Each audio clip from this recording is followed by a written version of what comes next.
Ayan na naman tayo, people. So, this is me after duty.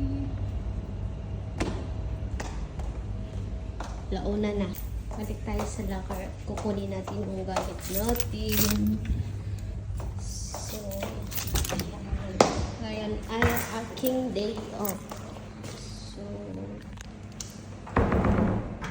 mag-isa na lang ako ngayon dito.